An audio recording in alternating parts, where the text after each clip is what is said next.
প্রথমত বলব যে মুস্তাফিজকে নিয়ে আসলে কথা বলাটা মানে ও খারাপ করলে যখন খারাপ করতেছিল তখন অনেকে অনেক রকম কথা বলেছে যে না মুস্তাফিজ ডান, মুস্তাফিজের সবাই বুঝে গেছে কাটার এই সেই। আমি সবসময় বিশ্বাস করি যে Mustafiz is a god gifted player. মানে ডিফারেন্ট মানে এই যে মানে এরকম ট্যালেন্ট প্লেয়ার আসলে আপনি পাবেন না। কোন দেশেই সম্ভব না। যেভাবে ও রিস্ট ইউজ করে এটা আনবিলিভেবল ব্যাপার। এটা সম্ভব না। তো আমরা এই প্লেয়ার গুলাকে যদি আমরা সবসময় একটু খারাপ খেললে আন্ডার প্রেশারে দিয়ে দিই বা অনেক নিয়ে কথা বলি, এটা আসলে খুব দুঃখজনক।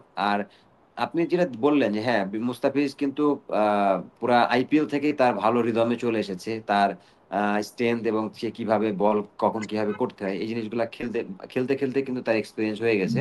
আমার মনে হয় যে এটা আমাদের টিমের জন্য ভালো। তার বাইরের থেকে এক্সপেরিয়েন্স নিয়ে এসে আমাদের টিমকে সে ডেলিভার করতেছে।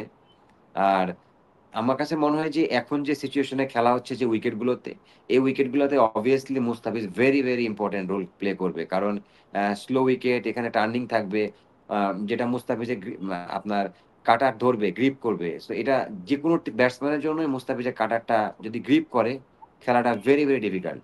তা আমার মনে হয় যে মুস্তাফিজ এই ওয়ার্ল্ড কাপে আমাদের জন্য অনেক বড় একটা আশার একটা জায়গা আমি মনে করি। চলছে প্রেডিকশন গেম নগদ অ্যাপে। প্রেডিকশন করে জিতুন জিক্সার বাইক, টিভি, স্মার্টফোন সহ আরো অনেক পুরস্কার। আইপিএল প্রসঙ্গে দুইটা প্রশ্ন করে তারপরে আমরা শেষের দিকে চলে যাবো ইমরুল ভাই।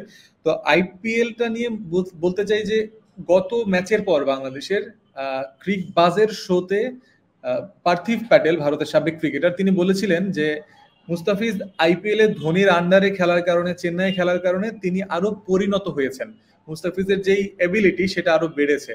আপনি এটার সাথে কতটা একমত? হয়তোবা কারণ দেখেন মহেন্দ্র সিং ধোনি মানে উনি এমন একজন প্লেয়ার যে মানে ওভার প্রোঅ্যাক্টিভ ক্যাপ্টেন, মানে যাকে যাকে বলা হয় মানে খেলার আগেই অনেক কিছু সে বুঝতে পারে বা সিনারি কিভাবে তৈরি করতে হয় মাঠের ভিতরে ও তৈরি করতে পারে। তো তার ভিতর তার মাথার ভিতর গেম প্ল্যান ফিক্সড করা থাকে। তো আমার মনে হয় যে ওই ধরনের মানুষের কাছ থেকে যখন মুস্তাফিজ কোনো কিছু শিখে আসবে, লার্ন করে আসবে, ওই জিনিসটা যখন এক্সিকিউট করবে দেশের হয়ে, এটা অবশ্যই আমার কাছে মনে হয় ভালো জিনিস। আমি বলবো না যে শিখে নাই, অবভিয়াসলি সে শিখেছে।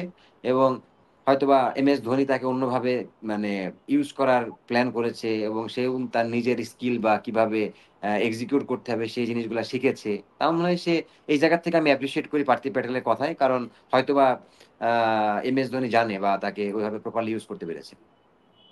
এবার এই আইপিএল প্রসঙ্গে বলতে চাই আমাদের আরো দুজন পেসার তাসকিন আহমেদ এবং শরীফুল ইসলাম, তারা আইপিএল খেলার জন্য ডাক পেয়েছিলেন, কিন্তু বোর্ডের কাছ থেকে অনুমতি পাননি, যেহেতু তাদের ইনজুরি কনসার্ন আছে।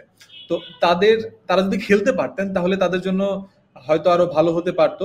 তো তারা দুর্ভাগা কিনা এই জায়গা থেকে, আর খেলতে পারলে তাদের জন্য কতটা লাভ হতে পারতো? দেখেন ক্রিকেট খেললে তো আপনার লসের কিছু নাই। ক্রিকেট খেললে প্রথমত আপনি টাকা পাবেন, সেকেন্ডলি হচ্ছে আপনি আপনার এক্সপিরিয়েন্স বাড়বে। ডিফারেন্ট ডিফারেন্ট বোলারকে আপনি ব্যাটসম্যানকে আপনি নেটে বোলিং করবেন, ম্যাচে বোলিং করবেন, আপনার এক্সপিরিয়েন্স বাড়বে। হ্যাঁ, এটা তো অবভিয়াসলি হবে, এটা এক্সপিরিয়েন্স হবে, যেটা মুস্তাফিজের হয়েছে, প্রত্যেকটা প্লেয়ারেরই হয়।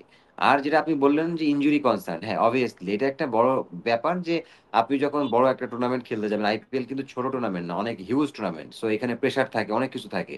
সো এইখানে যখন আপনি খেলতে যাবেন অবভিয়াসলি ইনজুরি কনসার্ন থাকে। তা আমার মনে হয় যে ক্রিকেট বোর্ড এগুলা চিন্তা করে হয়তো বা চিন্তা করেছে যে না মুস্তাফিজকে আমাদের দেশের জন্য বা শরীফুলকে আমাদের দেশের জন্য, সরি তাসকিন এবং শরীফুলকে আমাদের দেশের জন্য দরকার, আমরা দিব না।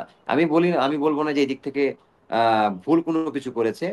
বাট ইন ফিউচারে যদি কখনো অপশন থাকে যে ওয়ার্ল্ড কাপের মতো জায়গা নাই বা ছোটখাটো কোনো টিমের সাথে আমাদের খেলা আছে, তখন আমার কাছে মনে হয় যে ছোটখাটো টিমের সাথে না খেলায় ছেড়ে দেওয়া উচিত। কারণ তারা আর্থিকভাবেও আরো বেটার ফিল হবে, মানে ভালো হবে, প্লাস হচ্ছে তারা ওই জায়গা থেকে অনেক কিছু লার্ন করতে পারবে, যেটা দেখবেন বাংলাদেশের যে কোনো বড় বড় ইভেন্টের জন্য ওই প্লেয়ার গুলো আপনাকে ম্যাচ জিতে দিতে সক্ষম হবে, যেটা আমাদের জন্য হিউজ একটা মানে মানে আমার বলবো যে প্লাস পয়েন্ট হবে।